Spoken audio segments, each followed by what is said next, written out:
Good afternoon, and welcome to Yeah. a new edition of Open Circle Live. Good morning. Good afternoon, Jamie. How are you?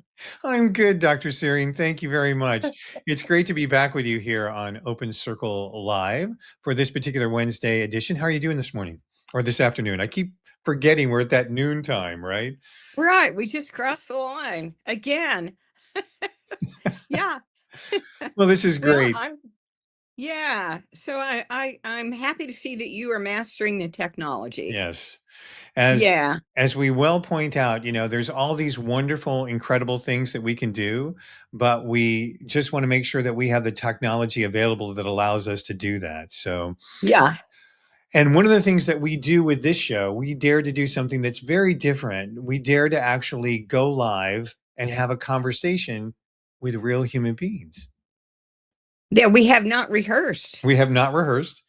No. We are unscripted, we are unedited, and we are checking in with folks to see if they'd like to join us in the studio. If you happen to be watching us now on Substack or watching us on Facebook, you can actually join us in the studio for this conversation if you'd like. You can continue watching from wherever you'd like. You can watch us on YouTube. You can watch us on Facebook Live. You can watch us on Substack, but we actually have a way for you to come directly into the room and have a conversation with us. And that's at opencirclelive.com. And so anytime that you would like to ease on into the room and have a conversation, um, Dr. Searing, or if I may I call you Patricia? Yes, please. We were talking before the show got set up. Tell me a little bit more about your background. You were telling me I didn't realize it was a dual PhD. It is, yeah. Their contention, this is Fielding Institute in Santa Barbara, California. Actually, they have the same accreditation as UCLA, Hmm. which I was very pleased with, and one of the other reasons why I chose them. Their contention is that all organizations, well, it's not a contention, it's pretty obvious actually, but I think a thing that a lot of people don't actually think about, and that's that organizations are run by people. Hmm. And so, yeah, so when you look at the humans who are actually running the organization, oftentimes if the organization is stuck or if the human is stuck, it has something to do with the visioning process, either one or both. Hmm. So, yeah. So I just found that fascinating. It was a really nice discovery for me to actually think about that. And it also did drive many years of my practice. It still does actually. I work with a lot of entrepreneurs, a lot of business people, and always that's the first thing I look at. What is your vision? What's your happiness meter telling you, right? I feel like Yeah. there's a lot of people these days whose happiness meters are telling them a story they probably don't want to hear, They right? don't want to hear. No, no, the story becomes about money, about we need to have more sales. We need to reach more people. We need to have more money. And of course, I ignore that right away because that's actually never the issue, right? I mean, it has to be where's your heart and where's your head with what you're doing with your organization. And then, of course, it's important how they reach people, but people in themselves are not actually a commodity. The relationship we have with people is a commodity. It's the relationship, according to how I think about this, at least, right? Mhm. So, Mhm. yeah. Mhm. You opened with something, if I may be so Yeah, bold, please I'd go like right to. ahead. We were just Well, yeah, are we gonna introduce Ray? Where is he? well, hang on a second here. We will introduce Ray in just a second, but I think Ray has gone. There he is. We have some people that are There he joining is. us in the room. Hey, Ray, how are you? Great, and it's a good thing to be here and to be part of the conversation. I was in listening mode below. Okay. That's right. We have the ability in this room. Should you like to come join us live? And I did check to see. I snuck a little, because I couldn't resist the temptation. We're here in the prep mode that we are live now on Open Circle Substack. You can get there by going to Substack at Open Circle. substack.com/@open circle. But I was talking a little bit this week about the concept of dysregulation. I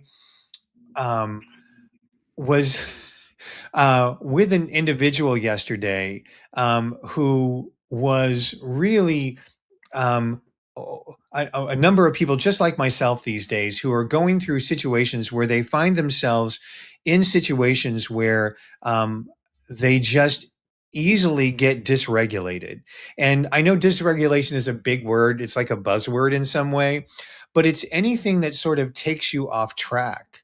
And, you know, it, this woman actually in the middle of a Zoom meeting proudly introduced herself as a disruptor. That was her whole purpose was, she says, well, I know that I'm here. I'm a business disruptor. I teach people as coaches because we just need to change things. We just need to come in and just disrupt the heck out of everything. And and I just thought that was such a unique, on one hand, I understand that she was trying to break down the paradigm, right, of things. But on the other hand, this is a woman who, I just gendered her, but this is a person who, proudly says her whole reason for getting together with people is to kind of smack them around for a little bit and, make them question what they're thinking and make them question what they're doing. And when oftentimes, for me, if I'm in the presence of people, I'm assuming everybody's meeting me at the same level that I'm meeting them. But, it's interesting to recognize that there are certain people who take great pride in their ability to sort of disrupt the energies of others. I mean, do you find that odd, Patricia? Actually, I find it interesting. Not necessarily odd. I do find it interesting because I've never heard about it before. And not really. I mean, we can identify certain folks who come out in a public way, Right. and they have language that sounds like they're looking to disrupt or challenge people. But that's different to in my world to actually run into someone who has given themselves that title. Well, it seems like it's taken the word innovator and given it this sort of special kind of frosting, that like I can't just be innovative, I have to be brutally disruptive. And that's what I found so disturbing. No, and you also, I'm wondering about that you opened with the word dysregulator or dysregulation.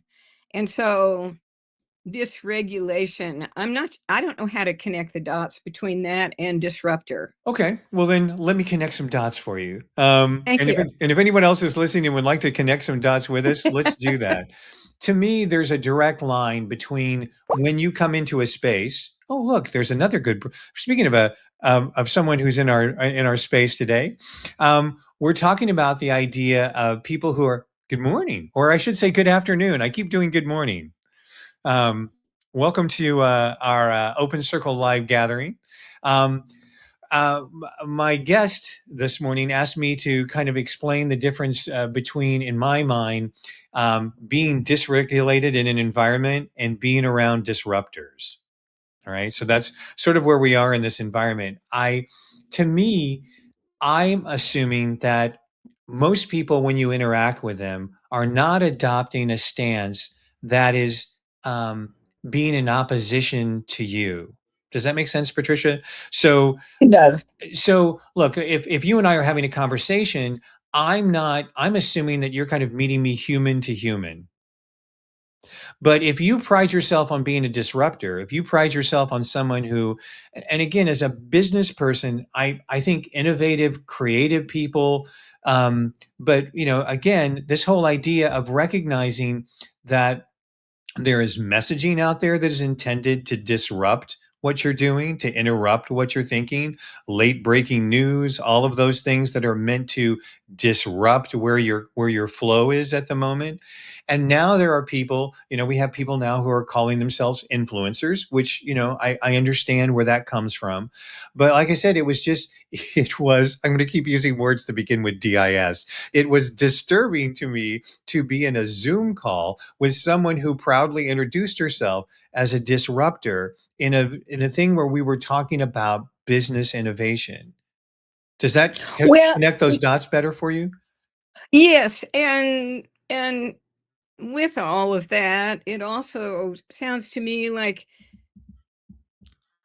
that person or someone who has that title, if it's going to become a title or descriptor for a certain set of people in the culture, it would seem that they would need to come in making assumptions about what the beliefs or values are of the people or the groups that they would be interacting with. That's what that would seem like, or that they would listen for how for what those beliefs could be. Yes. Uh, yeah, I'm a bit at a loss, Well, no, but to you just reminded me that there might be an interesting way of looking at it. Is that there? I have never thought about this before, but it's recognizing that some people are aggressive listeners. Does that make sense? very. That they are actually listening to find out where they might be able to disrupt or interrupt you. And I, me, I always want to involve people in the conversation when we're having this. And I don't mean to put anyone on the spot in this moment. But I know that some of our guests who are actually in studio work a lot with people who do. I know we have a gentleman here who works a lot with organizations around the globe. And we also have a business innovator who works with people from all walks of life.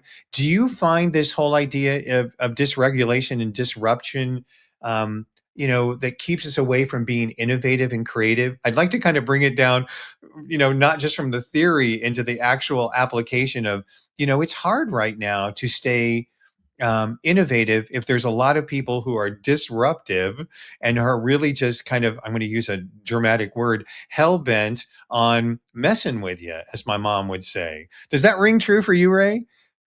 Well, I find it interesting that somebody might introduce themselves, I'm a disruptor, before even knowing the context of what the group or the individuals are gathering. What's the purpose of the gathering? And in some ways, it's even premature.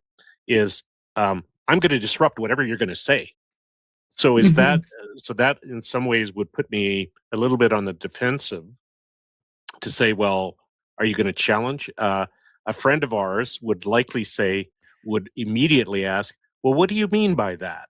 Why do you say you're a disruptor? What are you bringing to this conversation?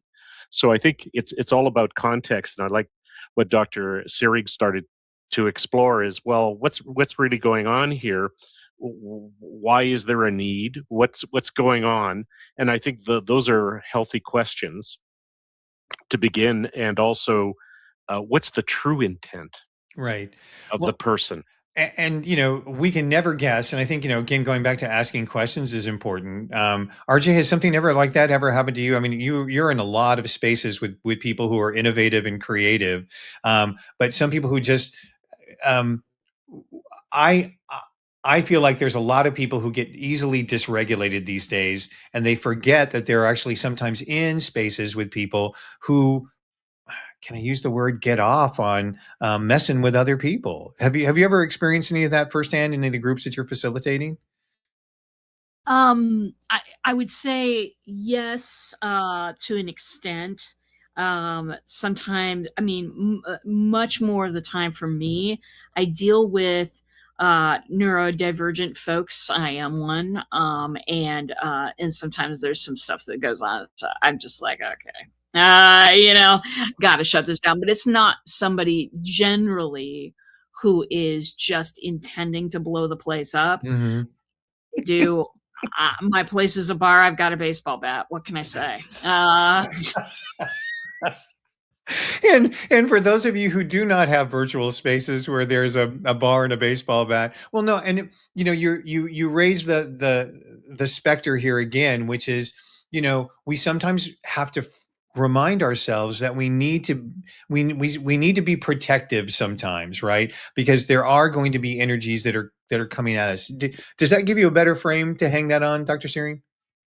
It really does. And it also brings to mind someone that I have worked with who told me that she wanted to start doing some work with so and so and to assist in her progress. And she said that this person is telling her that she needs to regulate. I'm bouncing off of dysregulation, Mm-hmm. right? Regulate herself. And I said, well, that's really interesting. What does that mean? And so Ray, you made me laugh because I thought, yeah, what does that mean, really? What actually is going on? Well, the upshot was that this person was then going to be required to identify when she was about ready to blow her stack.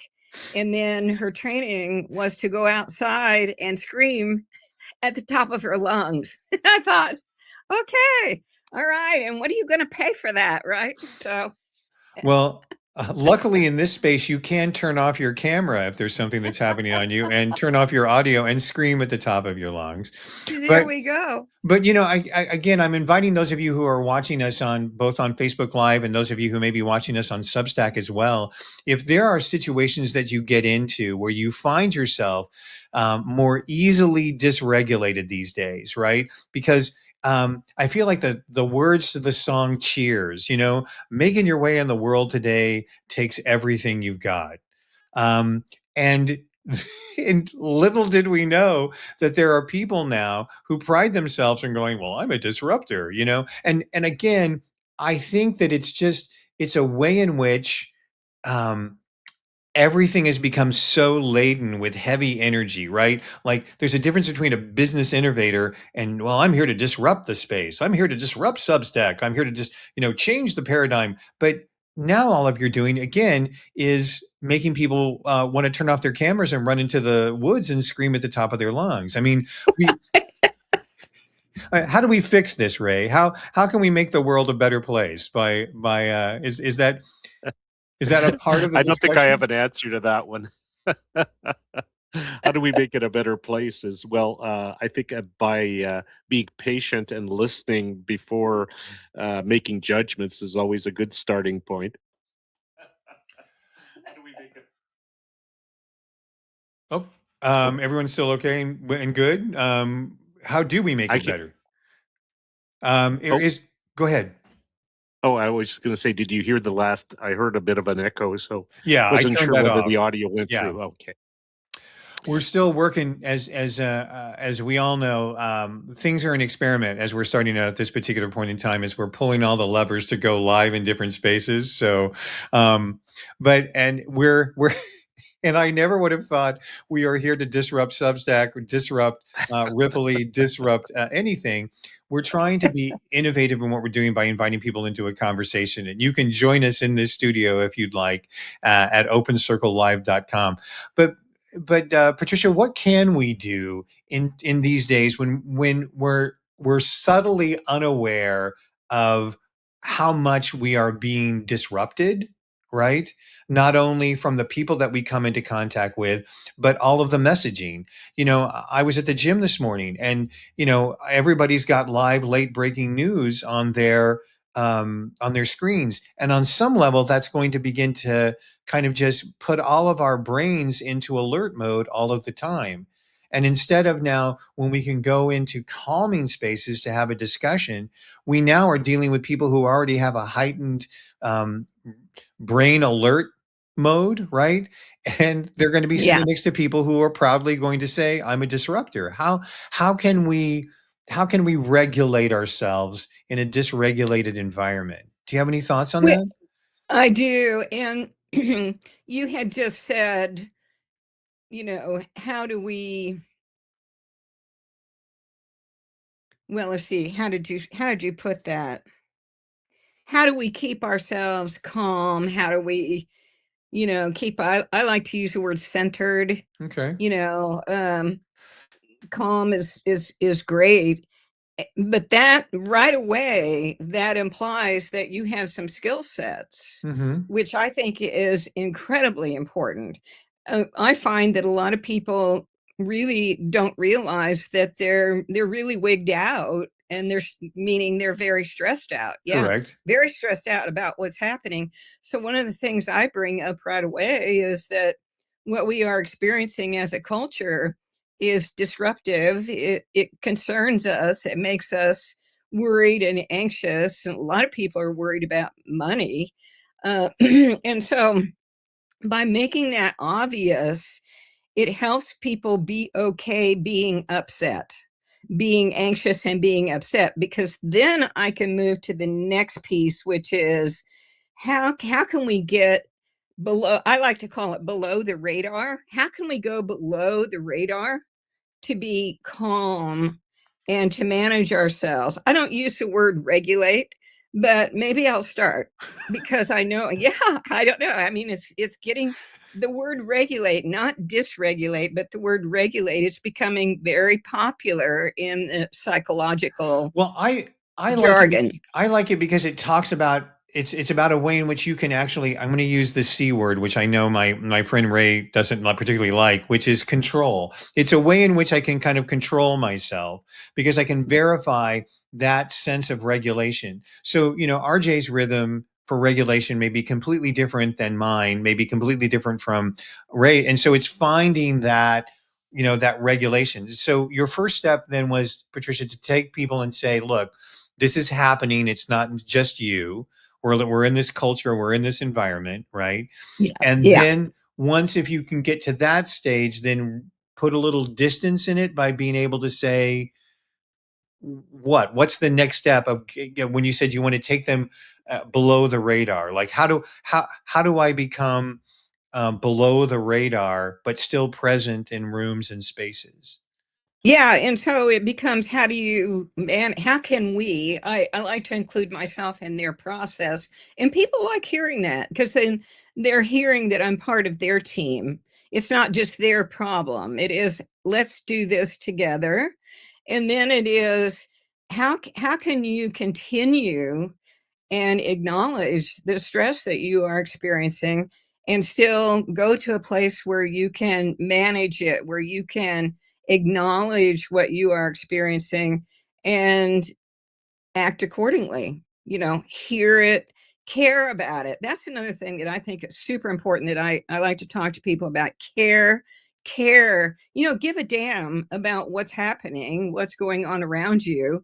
And so under the radar, that's what under the radar means to me, is moving to a quiet place by acknowledging where the person is and how what they are experiencing is affecting them. And that puts them back in the driver's seat. People really like that a lot.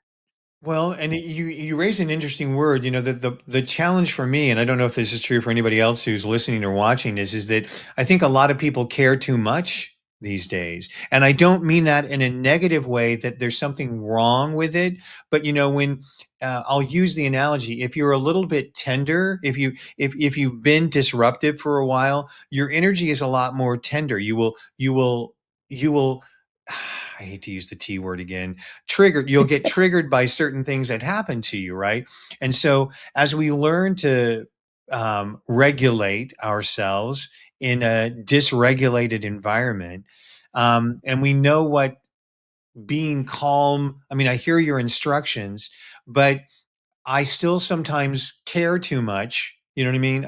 I it kind of puts me back up on the radar. I still am focusing on the radar rather than in my own sense of well-being. Is that making sense?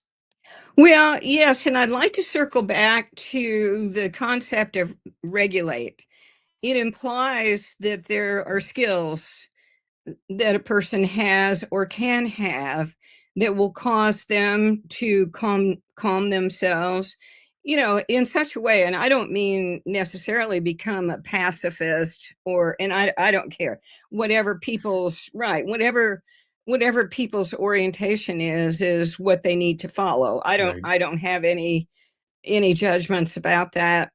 But this regulation piece I like that it implies that there are skills that can be acquired that will cause people to be able to negotiate their world, their environment that they're living in today. So they're not over the top, but they're not apathetic either. I think that's dangerous at this time. We That's have a my opinion. we have a comment from one of our communities that they're asking, how can I stay engaged and not um, and not get the word is like, how can I stay engaged and not get hurt?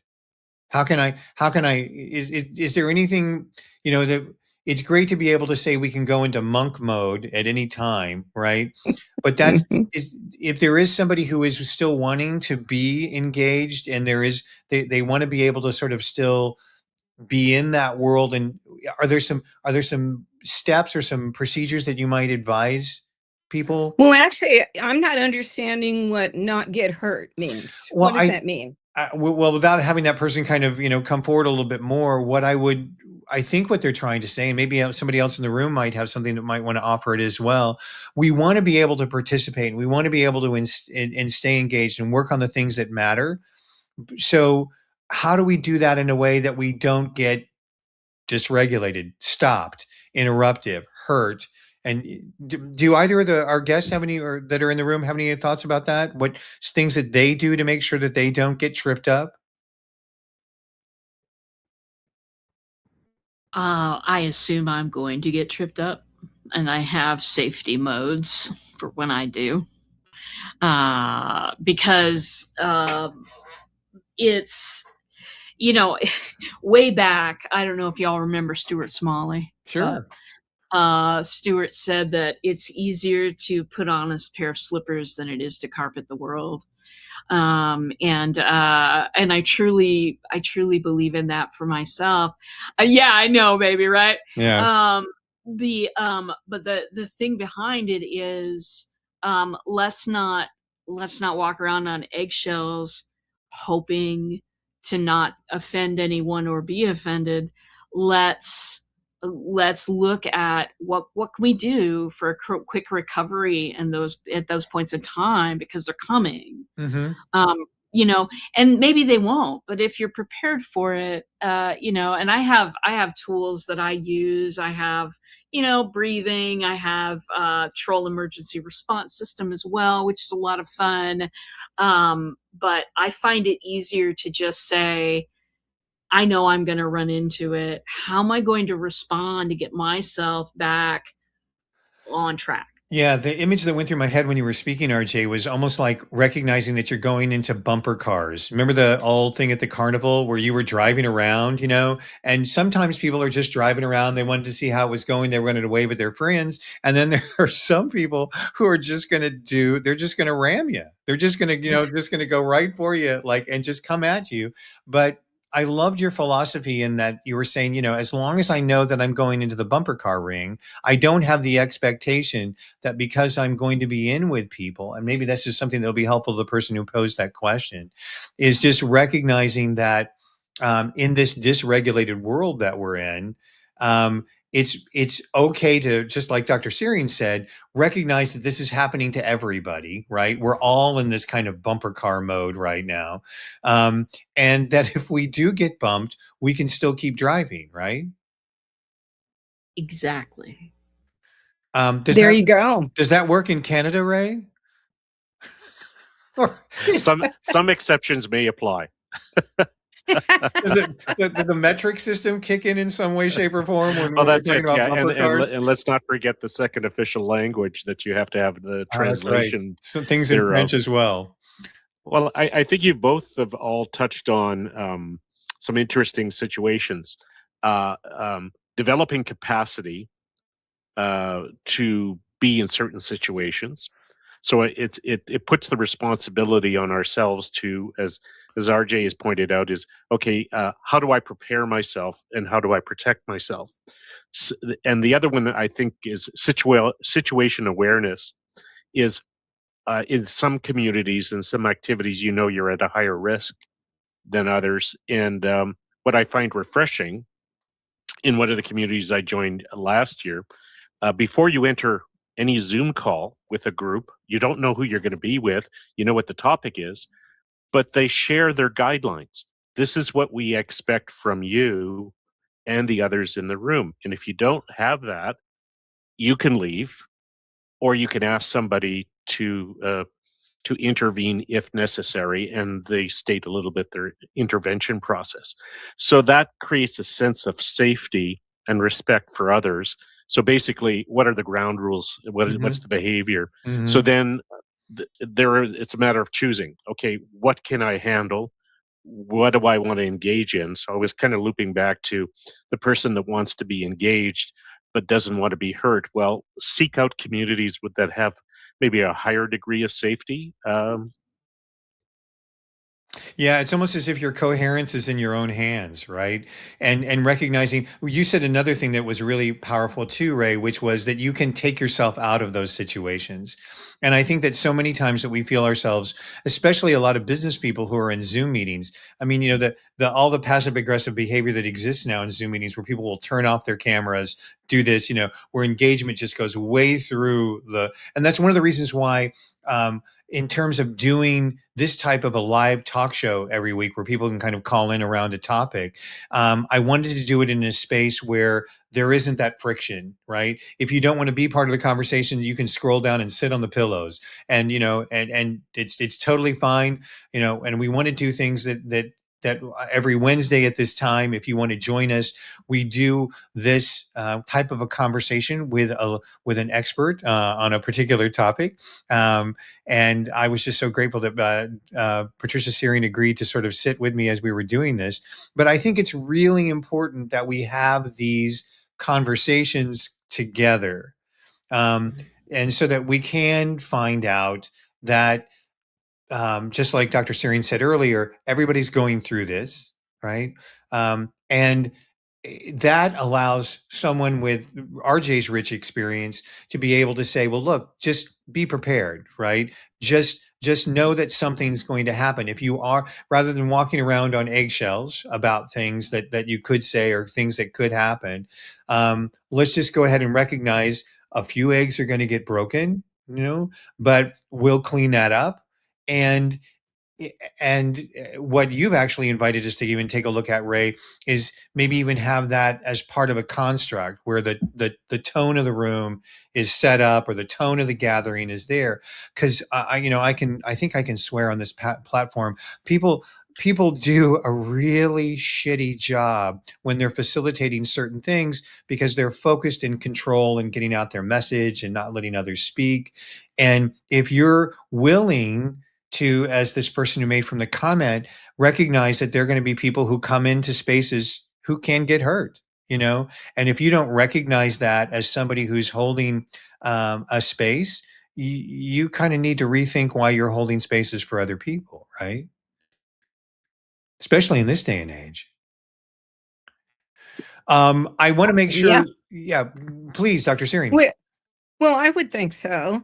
And a couple of things are showing up for me. One is, I think it would be helpful if in the circle of this platform, we at least had a first name for people. I mean, I can remember Ray, you know, I've got that in my head, and I have no idea who your other friend is here. If you Who scroll is down this? in the room a little bit, you can see that there's someone next to Ray named RJ. Yeah, I try. There we go. Okay. So, hi. Oh, gosh, it's such tiny letters. RJ, do you like to be called RJ? Yes, I prefer RJ. Okay. I love what you brought up. I'm looking at how much time we have here. I love what you brought up about you already are organized around skill sets. So you've taken that step. I mean, that's enormous, you know, to put that together. So when I think about that with folks and help them get real about what's going to work for them, I never try to prescribe what those pieces are because everyone has different sensibilities. You know, like I can't meditate, period. Just don't ever ask me to do that. It's not going to happen. But to walk and maybe listen to maybe classical music or this and that, but that is a tool set. I believe that's part of what you're referring to. And I'd like to hear more about what you do, what you think about this and what you do. I mean, am I interpreting what you said, RJ, correctly? Yeah, well, and some things I can do just right in my seat right now. And one of the things that has always bothered me in the past is somebody says something and I think I need to respond immediately. And I need to respond immediately with the best reaction. You know what I mean? Um, we've been trained by television and movies, right? You're To right. and Aaron Sorkin in particular. Love that guy, brilliant writer, but when somebody comes back with the exact, thing that puts somebody back in their place and all of that. I don't have that brain. And so what I do is remind myself, well, I start to take it's total of 9 deep breaths, but it's 3 groups of 3. 1, 2, 3, 2, 2, 3, 3, 3, 3. And that helps me take a moment before my next decision, before I decide, is that something I even want to respond to? Is that something I need to respond to at this time? You know what I mean? If I'm running a group, it's different. Mm-hmm. But if I am part of an audience, giving feedback, all of that type of stuff, I absolutely don't have to respond at that moment. I can take a minute for myself.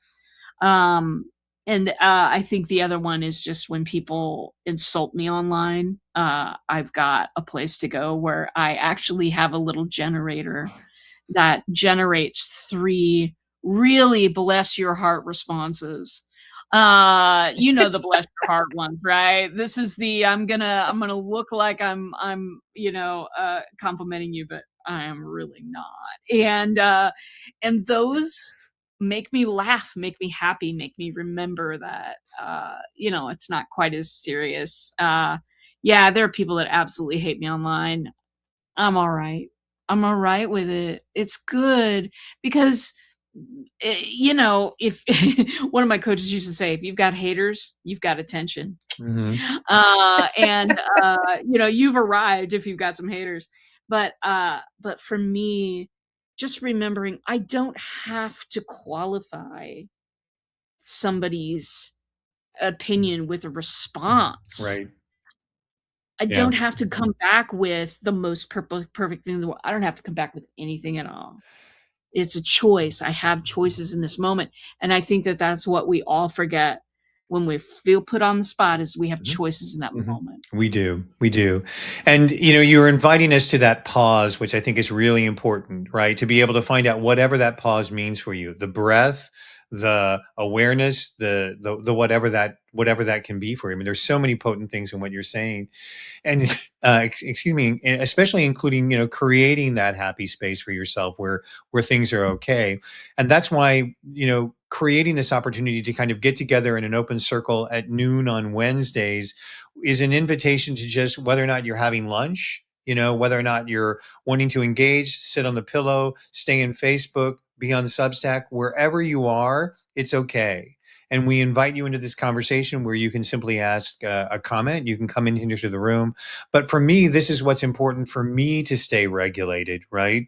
Is to have a space where I can be in conversation with people who are looking to inquire, reflect, and continue their experiment in life, and hopefully we'll get some wonderful advice like from our guests who are here and also our guest host for today.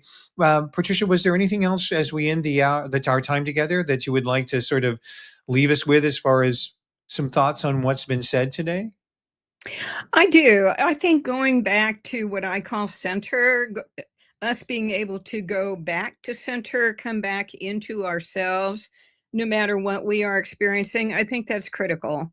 And however people can do that would be the second level. It's okay. How do I do that? How do I if you don't mind the word, how do I regulate myself, or how do I calm myself, or how do I center myself, is it's a major piece.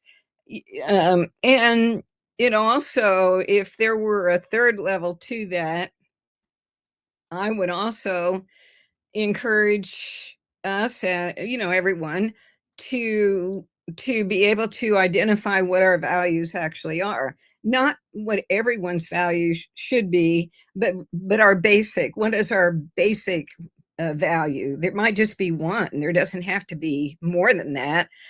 For me, it's freedom. And so, when I ask people to get to that level of what they're thinking, so first of all, the calmness, the management of self, the centering, and then moving to values and being able to name that, by using the skills that people identify for themselves. I'll say, well, how can you center yourself? What works for you? It's amazing what people say. Sometimes people say, dance is going to do that for me. Other people say yoga is going to do that for me. Some people say journal, definitely is journaling, that's going to do that for me. So just even asking people what is going to cause you to feel that you're in your center, you're in your sphere, right, your place, your body, helps them frame that, right? Frame that. So the Beautifully. values thing is kind of sophisticated. Well, Not and that what I people like the can't do values it, thing, but I like the values thing because it kind of ties it together, right? There's one thing to be able to a strategy, but if it doesn't mean anything to you, why the heck are you doing it, right? right. If this isn't in alignment with your values, well then, just do whatever you fucking want. You know what I mean? And to just kind of go through the situation. I guess like again can swear on this platform, but what because that is a really important piece, because it threads the needle back to the whole idea of, is it connected with something that you really value? And again, you get there through that self inquiry. So beautiful way to end this particular gathering of Open Circle Live. I'm so grateful for those of you who are listening on our various channels as we begin to sort of continue this experiment live with folks. We're delighted that we will be back here next Wednesday at noon for a live, unrehearsed conversation around a topic with our, maybe Patricia, will you be able to return next week to be with us one more Yep. time? Next Okay. week I can. All right. Well, that sounds good. And in the meantime, Yeah. my best to all, and we're going to end the broadcast. But for those of you who are in the room, stick around and we'll get caught up. Thanks for coming. We'll see you next week at Open Circle Live, Wednesdays on Substack, on Facebook Live at 12 noon Central. See you then.